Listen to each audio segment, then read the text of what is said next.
पिऊचं second day आणि जायला late झालंय आम्हाला कारण पाऊस होता. पप्पांची वाट बघायला लागले. पप्पा काय अजून आलेली नाहीये. व्योम लागलाय ते रडायला. आता मी आणि वैभव चाललोय सोडायला. पटकन चल, उशीर झालाय. एक तर अर्धा तास लागते स्कूल पर्यंत पोहोचायला. पाऊस चालू झाला आणि पाऊस चालू बसतो मी. हो टाइमला पोहोचू आम्ही स्कूलला.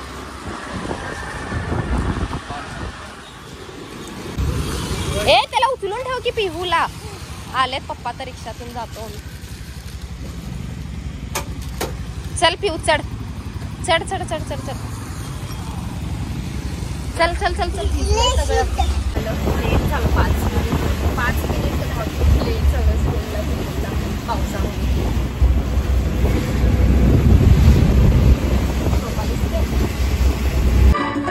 फायनली सगळं क्लास सुटल्यावर सगळ्या मुलांना बाहेर आणून सोडत होते. आणि पिहू त्यांची पण क्लासमधले सगळे स्टुडंटना बाहेर आणून तिथे बसवत होते. पहिला UKGचे झाले, त्यांना झाल्यानंतर LKGच्या मुलांना आणून बसवलं होतं. मग इथे पिहू बघा खेळत बसलेले. आणि आज नर्सरीचा फर्स्ट डे होता, त्याच्यामुळे त्यांच्या वेलकमसाठी रांगोळी वगैरे काढलेली होती इथे. आणि इथूनच आम्ही पिहूला घेऊन घरी गेलो.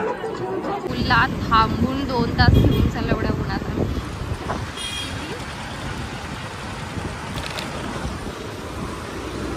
वैव्या काम करून आला आम्हाला सोडून तिथे.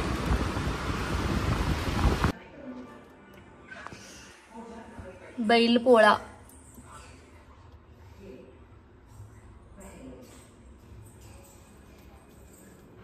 नैवेद्य या खायला. ए वैभव ये रे जेवायला. ओय त्याला चकली घाल की बैलाच्या शिंगेला. हे जेवायचं सगळे ते घेऊन ह्याच्यात टाकायला लागले. पिऊ जेव तू पण बसून. मला अजिबात तसं डोकं जड बरं वाटेल. ह्याला बी बरं वाटेल मला वाटतं वैभवला. अगं मम्मी होय संध्याकाळचे 6:30 वाजलं.